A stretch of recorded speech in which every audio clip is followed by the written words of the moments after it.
Guten Morgen. It's a great pleasure to be here in such a beautiful place and in a wonderful conference. And many thanks to the organizers of this event, and especially to Professor Rollinger, of course, for the invitation. And I have an opportunity to have a speech about Seleucus' sacrifices on the mountaintops of Northern Syria, mostly based on John Malala's work. Seleucus' sacrifices on the mountaintops of Northern Syria are the fundamental part of foundation myths of Syrian Tetrapolis. These events were the very beginning of Seleucus' colonization of Northern Syria after the Antigonus Monophthalmos defeat. In the mountainous region of Amuk Valley, Seleucus Nicator erected main cities of the region: Seleucia, Antiochia, Laodicea, and Apamea, visible here. And one of the most puzzling issues is the complex set of legends concerning their foundation. Such myths became a base for encomium on 4th century Rhetor Libanius wrote in honor of Antiochia, his native city, in the well-known 11th oration called Antiochikos. But despite an abundant collection of local myths, the speech is fixed exclusively on Antioch and lacks the historical details. Fortunately, those are reported by the only one source, which I already mentioned, reporting the establishment of 4 cities together, and it is the 8th book of John Malala's work. Malala's living in Antioch in just the 9 times, for a long time accused for clumsiness and unreliability in the matter of historical facts or using his sources, preserved the stories about colonization of Syria circa 300 BCE. And then Seleucus had established there a network of cities, making the rural land much more urbanized. The main feature of the region is Orontes, the chief river of the Levant. It flows between Bargilis and Dioclean mountains, passing by Apamea. It's better visible here, just in between. Passing by Apamea and leads to the Amek plain, where Antioch is situated. Further, it runs westward below the Amanus mountains and passing by the territory of ancient Seleucia, pours into the Bay of Iskender. From topography of northern Syria, the mountain summits are obviously the most important for my paper. For Antiochians, the closest summit was Mount Silpius, and for the Seleucians, Mount Cassius. Maybe I show it here. It's not very visible. I mean, here is Mount Cassius, and Mount Silpius is just by Antioch. I mean, it's not mentioned here, but the city is just below it. Cassius and Silpius. But why he didn't need such topographical circumstances in the case of Laodicea and Apamea is the question.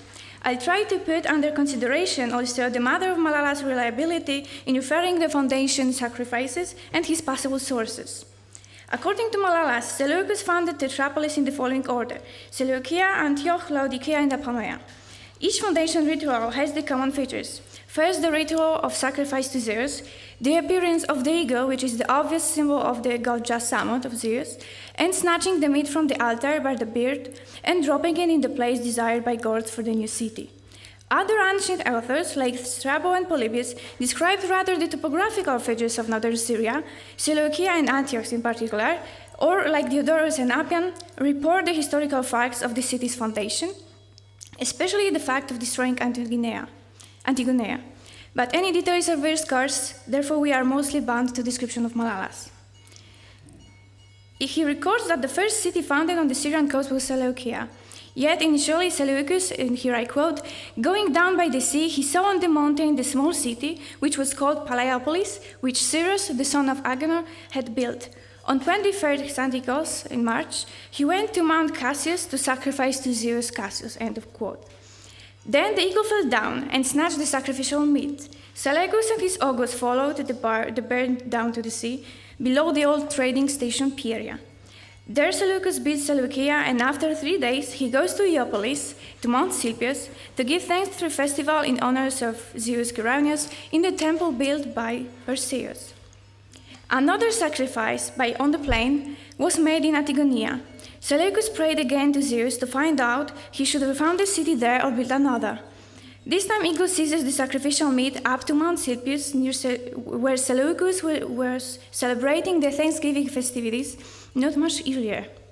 But as we know, Antiochia, and modern Antakya likewise, is placed on the floor of the valley by the river Orontes, not on the mountain itself, due to swift streams flowing down the mountain, and Malalas recalled the king's will, the Seleucus will, to avoid flooding by rapid torrents flowing down the slopes. A new city was built in the place of village of Botia, walls were marked, and another sacrifice was made.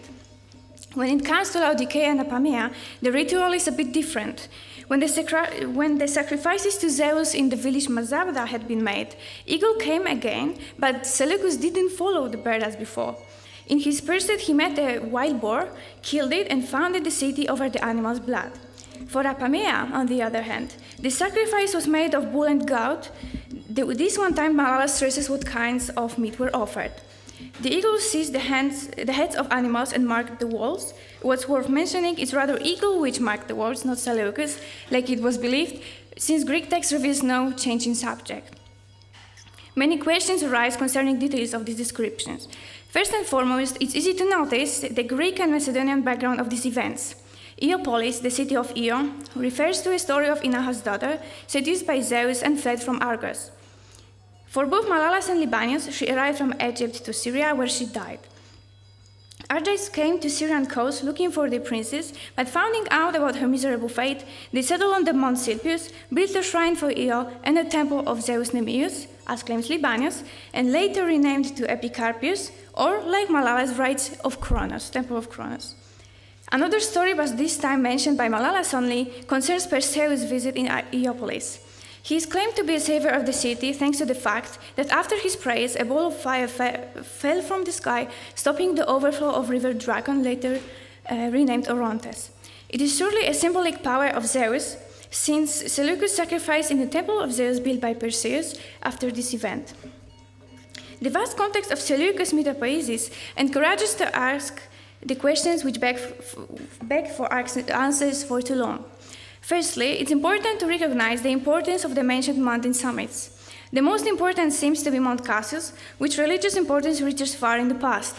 As Mount Hatzi or Sapunna was a holy mountain for Garitarians and Hittites, it used to be a seat of Baal or other divine thunderbearer who fought his mythical antagonist, Dragon or Giant, often connected with the river. And I believe that Professor New will fill that topic very nicely. So I do not elaborate about it. This imaginary, which I am talking about, is somehow illustrated by the presence of Zeus, Greek storm god, in foundation legends, and thus their sacrifice on his mountain, Cassius. The mountain itself could provoke to regard it as a special place. Even today, it clearly dominates the landscape. And here I should... Yes, that's the image from the side of Seleucia. So this is what Seleucia saw, and that's, I believe, on the other side. So it really dominates the landscape. Strabo and Apollodor wrote about Zeus' pursuit as far as the Mount Cassius and his fight over giant Typhon, who became the Orontes River. Appian, on the other hand, mentions that a thunder preceded the foundation of Seleucia, which again underlines the presence of Zeus. It would be then understandable if someone could argue why Apollo wasn't the one who ruled the roost, especially through his sanctuary in Daphne near Antioch. However, there is no literary evidence for Seleucus' devotion to Apollo before 301 BC. As Navotka shows, the Seleucus coin supports this hypothesis. Among all Seleucus coins, majority is dedicated to Zeus. In the perspective of the Tetrapolis, the image-making of Seleucus and his cities seem to go in pair, and literary sources also follows. We should keep in mind that, at least at the beginning, Seleucus based his legend over Alexander's, which, as we know, claimed to be a Zeus' son. It seems it could be an obvious connection for Malalas, who, after Alexander's romance, reminds his readers about his divine descendants from Zeus Ammon. What is more, he doesn't depict Seleucus as following the Alexander footsteps, but puts him in Alexander's shoes as his direct successor through a testament. Furthermore, Malalas mentions many names of Zeus: Cassius, Ceraunus, or Botius. There is Nemeus, Epicarpius, and Philius called by Libanius. One can find also Zeus, Nicephorus, and Corypheus, most of them connected to the temples, and many of them in the proximity of mountains. Mount Coryphaeon above Seleucia, Mount Cassius in front of Seleucia, or Mount Silpius. Such density of Zeus temples isn't, I think, an overstatement or imagination. The inscription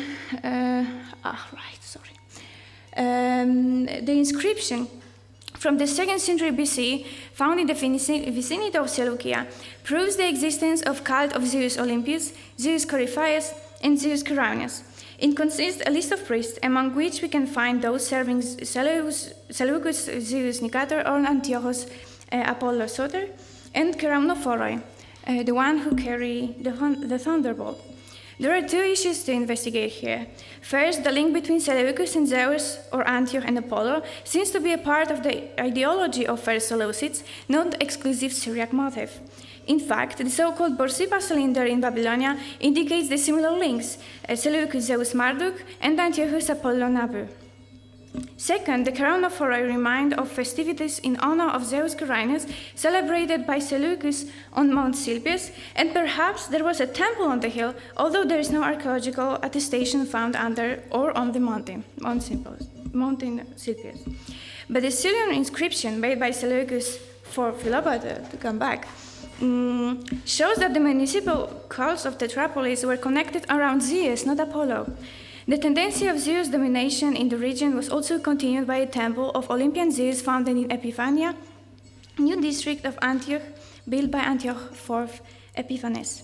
Highly likely the cults of Zeus Ceraunius and Nikephoros, attested in Macedonia, were transferred into Seleucid Syria by the Greek immigrants. This particular Zeus had to be a god important for both cities, if not the whole Tetrapolis, because except the Seleucian inscription, which we see, there is also an example of the apartment block in Antioch called after an association of some Keroniastes. But what is maybe even more important than Seleucid's politics and image-making or a concept of these stories itself, there is a duration of this cult and the legend in time when Hellenistic kingdom was long gone. Seleucus isn't the only ruler who sacrifices on the Mount Cassius, even if he seems to be the only Hellenistic king who sacrificed on the mountain. There are other examples of sacrifices on Mount Cassius, which is a case of Trajan, Hadrian, and Julian the Apostate. Trajan went to Antioch, accompanying Hadrian marching east. He dedicated then to Zeus Cassius the silver bowls and gilded ox horn for his victory over Getae.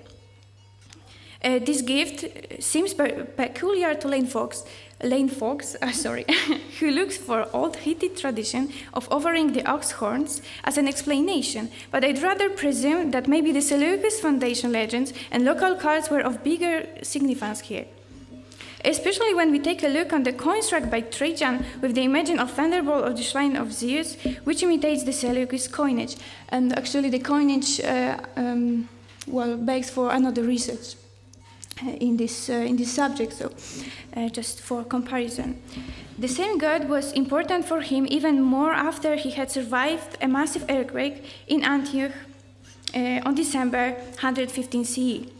Malalas noted that the survivors built the temple for Zeus Soter in Daphne, known mostly as a space dedicated to Apollo, and made thanksgiving offerings to the gods, whereas he lacks the significant detail which is preserved by Cassius Dio, that the earthquake was so severe that, I quote, even Mount Cassius itself was so shaken that its peaks seemed to lean over and break off and to be falling upon the very city, the end of quote.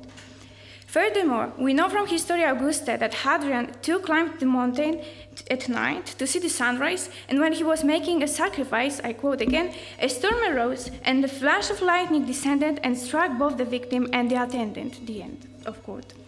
The explanation can be found in Pliny, who mentions, plainly as an extraordinary phenomenon, that the mountain is so high that at the fourth watch of the day, the darkness and the sunrise meet. Then, I quote again, by merely turning around, we may at the same time behold both day and night. It is worth noting that Seleucus, according to Malalas, also sacrificed at dawn. If it is a meaning of this particular phenomenon, or rather a reference to Seleucus legend, is not yet established. Reasons of Julian's hecatomb sacrifice to honor Zeus Cassius and ideas of resurrection of Hellenic cults are, I suppose, known enough to not elaborate more about it in details without the heavy cost of my paper. Excavations on Mount Cassius in the 30s of previous century show that the peak presents a 6 meters mound of ashes, bones, and stones reddened by fire. Therefore, the emperor's sacrifices on the mountains and the foundation rituals are highly likely to happen, not only to be told about. It is about time to come back quickly to the case of Laodicea and Apamea. The fundamental question to put is, why Seleucus didn't sacrifice on the mountain tombs of Laodicean or Apamean vicinity? The answer is unbearably simple, because there is no significant mountaintop. I've already said that the whole region is mountainous, but in the case of Mount Cassius or Cyprus, there are some reasons behind their position. Cassius had the religious and legendary meaning from time immemorial, which usually breaks the ethnic boundaries, while Silpius rises above the city and in its importance because the dangerous torrents in particular was quite prosaic. In the light of literary sources, which I've mentioned several times, and the few inscriptions, we can say that if there was any mountain important for Laodiceans, it was expectedly Mount Cassius. The inscription, which was found in the ruins of Balaam Monastery at the slope, attests that Damasias, Laodicean citizen, dedicated the statue of this city. Analysis of the inscription allows to state that the statue was erected between 47 BC and 197 AD.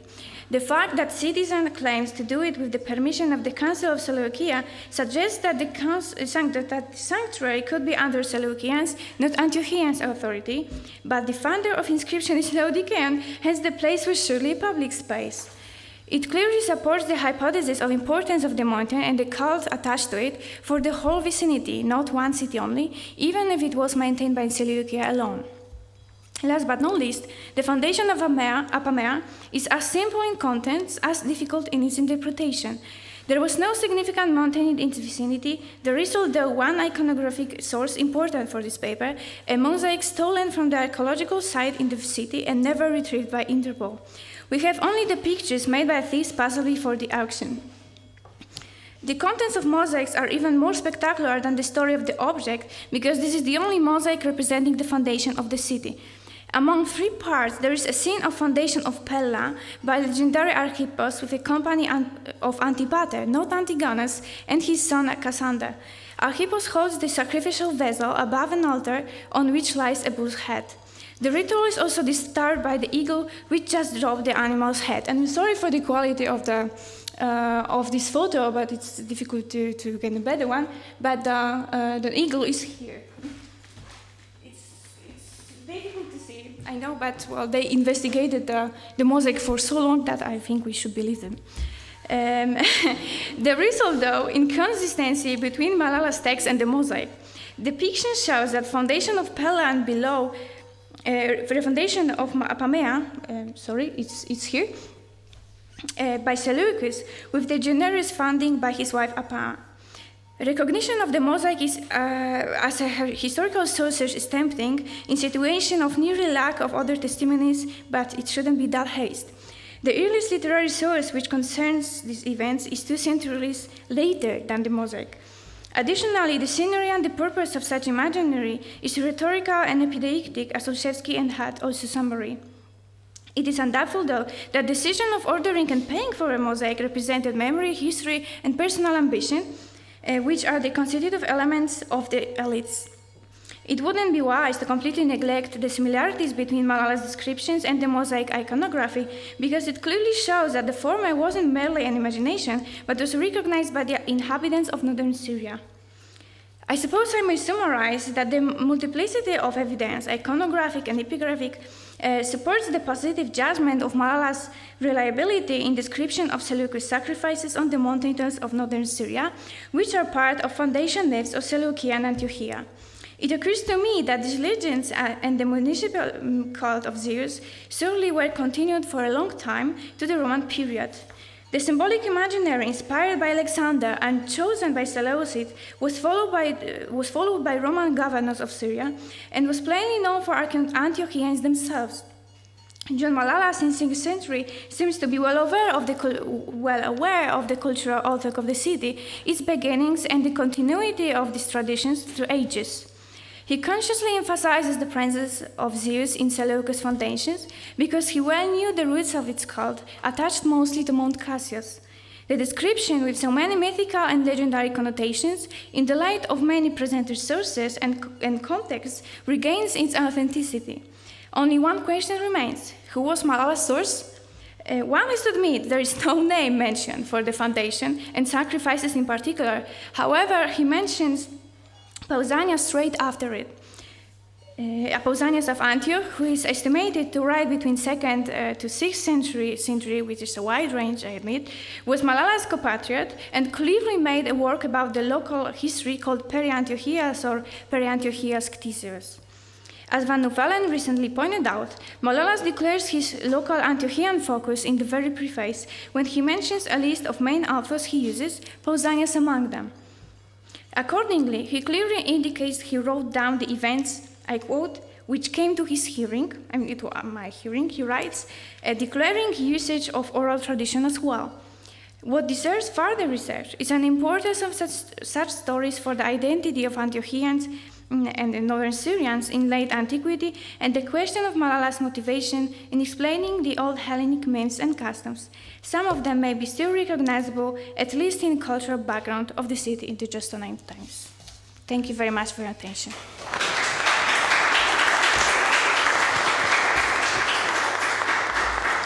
Thank you. Now we have a lot of time. So questions, comments, please.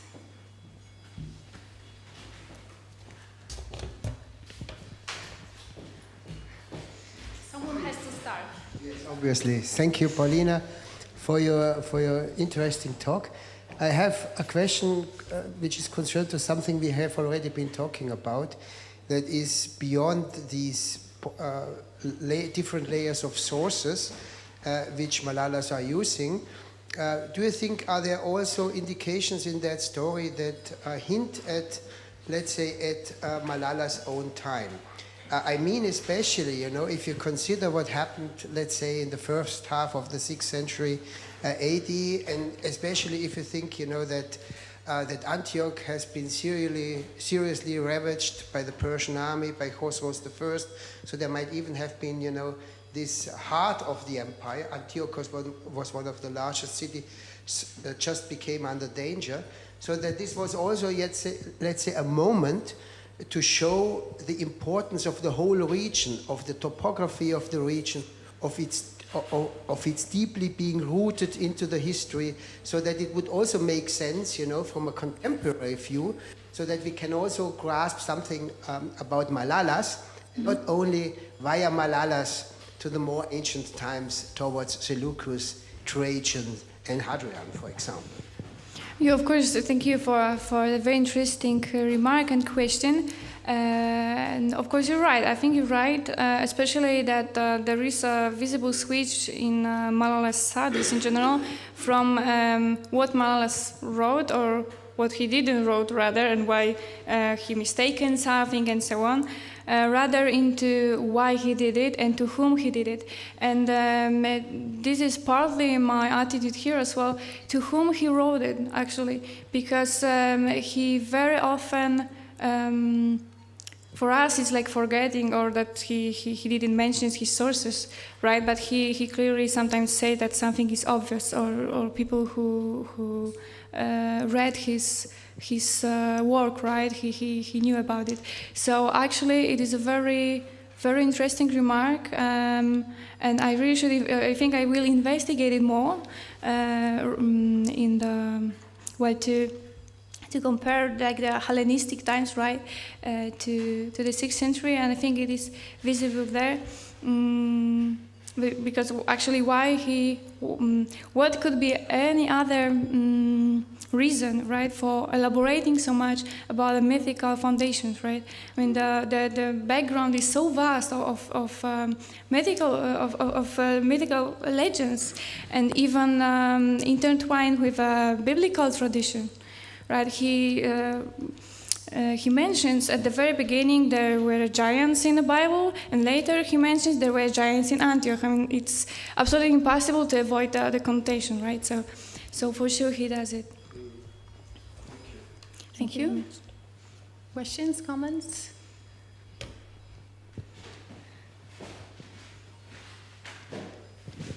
Thank you very much for this talk. My question is how far this tradition represented by Malalas, or let us take Libanios, reflects or represents more or less the outcome of a long process of, let us call it, canonization.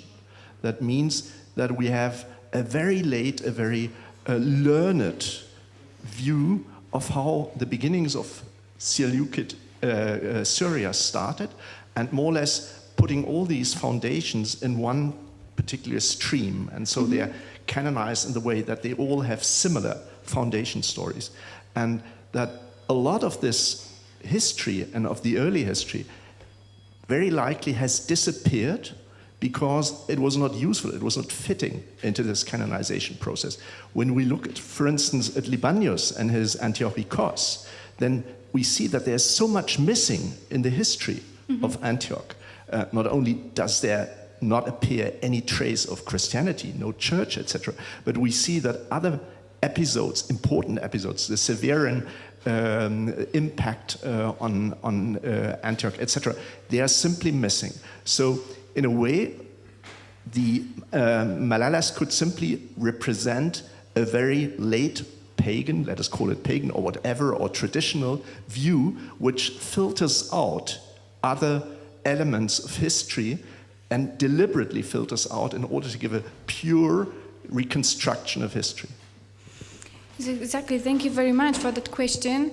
Yeah, that's fascinating actually that we have a so late source in comparison to to the foundation. It's like 700 or more. It's 900 years, right? So it's a vast range of it, and I think that's.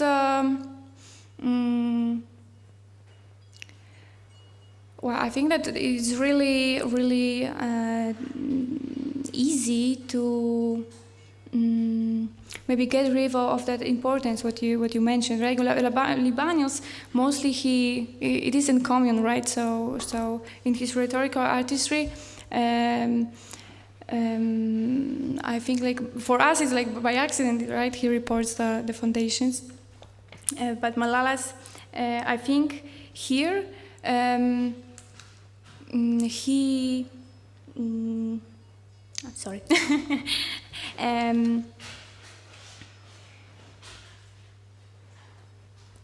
Yeah, I think that Malalas for sure, because he was so long time neglected, right, in importance, that right now we can gain it back the importance of that foundations.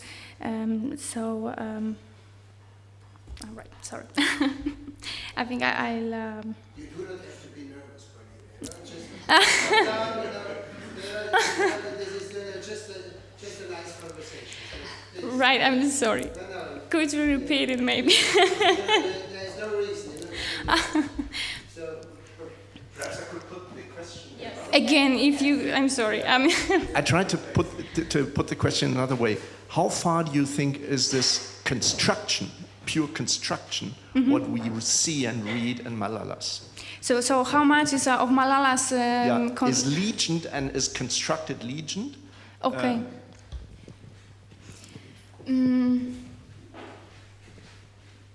I think that there is a lot of his own intentions in here, because he.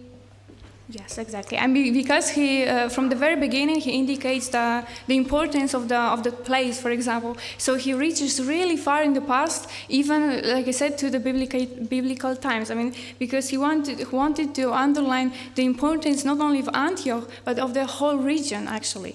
So he on the one hand, he gets the biblical stories. So it's important for Christians, right, in 6th century. And then on the other, also he tried to explain somehow a pagan, as he said, myths as well. And there is actually, I didn't mention it here because we could elaborate it more, that with the foundation of Antioch and Laodicea in here, there is also a human sacrifice, Malalas claims. There is a sacrifice of the Virgin, which is a later Tyche of the city. So he tries to, I think, he tries to explain the custom, right, of the worshipping Tyche by in some, I think, terms which could be understandable to make a pagan myths more like in a Homeristic way, like rationalized and create like the whole story, which is understandable, and well, it's and on the other hand as well, it puts it in the very from time immemorial, right? So in the praise as well. Sorry for.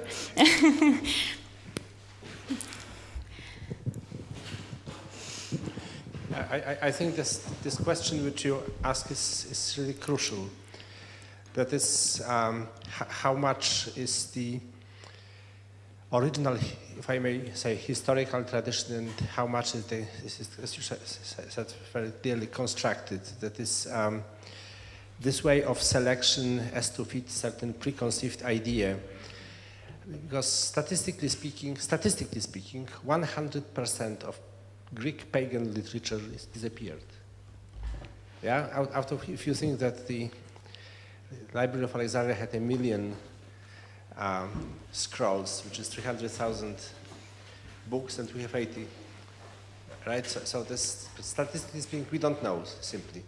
That's certainly, as you said, that every Greek author, every author was making selection and selected these things which he thought fit his conception and deselected those which didn't. However, when you look at some small details in Malalas's account, it seems that there is at least a grain, to me it seems, there is at least a grain of real tradition.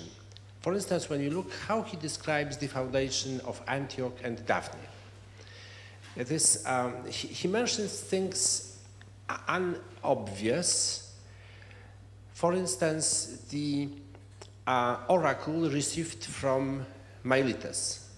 Now, when you found a city in antiquity, generally I ask for oracular response, whether it is propitious to found it or what sort of rites you should perform and so on. It happened many times. So he asks, Seleucus asks Miletus, that is Didyma, of course. And Malalas even makes up or repeats after somebody the made-up name of sister of Seleucus, which is Didyma. That's made up, it never existed. But this, of course, that's the reference to the principal oracle of Apollo in Asia Minor, which was, I think, instrumental in number of early Seleucid foundations, and also in making Seleucus the son of Apollo, which we know from an epigram from Erythrae. So I think there is this grain of authentic tradition. No, that is, I'm quite sure that indeed Didyma supplied the oracle, the foundation oracle for Daphne and Apollo, and of course Seleucus celebrated, as you both know from Libanius, his two fathers, his earthly father Antiochus by founding Antiochia, and of course his divine father Apollo by founding Daphne. So there is a grain of this authentic tradition, which of course was long gone by the time of Malalas. So I would say that, to my mind, the picture is mixed. That of course Malalas, as every other author, made selection which would fit his preconceived ideas. On the other hand, consciously or not, he preserves some authentic tradition. I don't know whether this reasoning along this line would fit your... But I think that this is really a crucial question which my dear student and friend Paulina will have to answer throughout her dissertation. It's true, though. If I may add for them as well, sometimes, because it's of course important for how many historical truth is in the myths actually reclaimed in 6th century. That's one approach, and I think that there's the second, which is sometimes even more interesting. What were the meaning of this actually? I mean, why he recreates it? Because he clearly does it. So he knew some legends which were probably which are actually seen like in Alexander foundation, Alexander legend as well, and then Seleucus legend. it was used in Roman times as well, right? Because we have that cult and so on.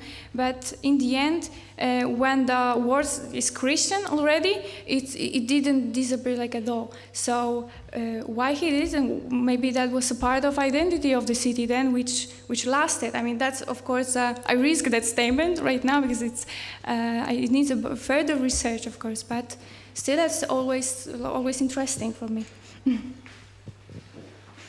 Just a small supplementary comment on what Robert said.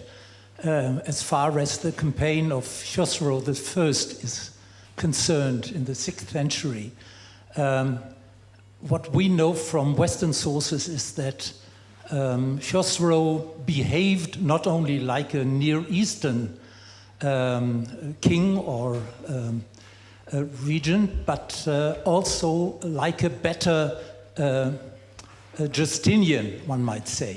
So we know that in different parts of Syria, he was acting like a Roman emperor in a way.